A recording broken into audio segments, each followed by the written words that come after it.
Welcome back to our channel Nora kitchen. తర్వాత అన్నం చేస్తున్నాను, బగారా రైస్.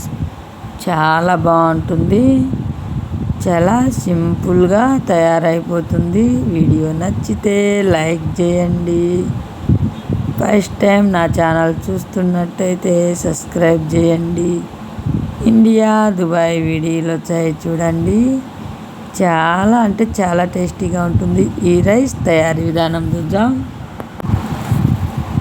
చెరగబెట్టి ఆయిల్ బాగా హీట్ అయ్యాక ఎర్రగడ్డలు వేసుకొని ఇలా కలర్ వచ్చేట్టుగా వేయించుకోవాలి. ఇలా వేగాలి, ఎర్రగడ్డలు కాస్త వేగాలి. ఇప్పుడు టమోటా ముక్కలు వేసుకోవాలి.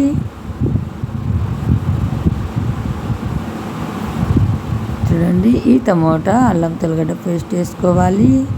హోల్ గరం మసాలా వేసుకోవాలి. కొత్తిమీర పుదీనా వేసుకోవాలి.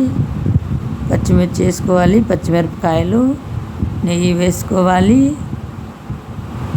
బాగా వేయించుకోవాలి. ధనియాల పొడి వేసుకోవాలి.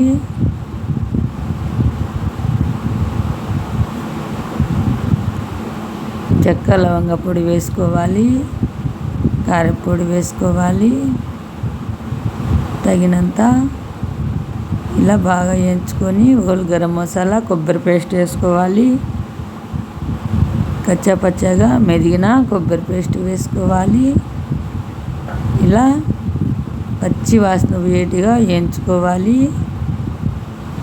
చూడండి, ఇలా వేగాలి.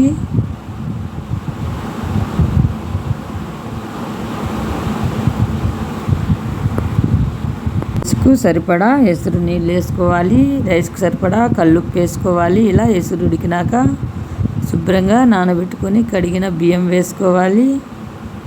ఇలా కలిదిప్పుకొని ఉడికించుకోవాలి. ఇలా చూడండి, ఇప్పుడు మంట లో ఫ్లేమ్లో పెట్టుకోవాలి. హై ఫ్లేమ్ నుంచి చూడండి, ఇలా కలిదిప్పాలి.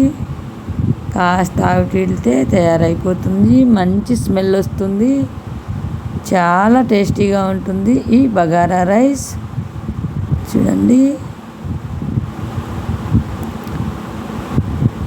చక్కగా రెడీ అయిపోయింది. చాలా సింపుల్గా తయారైంది. మీరు కూడా ఒకసారి ట్రై చేయండి. చాలా అంటే చాలా టేస్టీగా ఉంటుంది. వీడియో నచ్చితే లైక్ చేయండి, షేర్ చేయండి. వీడియో అయితే చూసేయండి. ఖచ్చితంగా మీరు కూడా ఒకసారి ఈ బగారా రైస్ ట్రై చేయండి. చాలా అంటే చాలా టేస్టీగా ఉంది. చాలా సింపుల్గా తయారైపోతుంది. మంచి స్మెల్ వస్తుంది. మేమైతే చికెన్ కర్రీతో తింటున్నాము ఈ బగారా రైస్ని. చూడండి, చాలా ఫాస్ట్గా చాలా సింపుల్గా తయారైపోయింది. Thank you for watching video.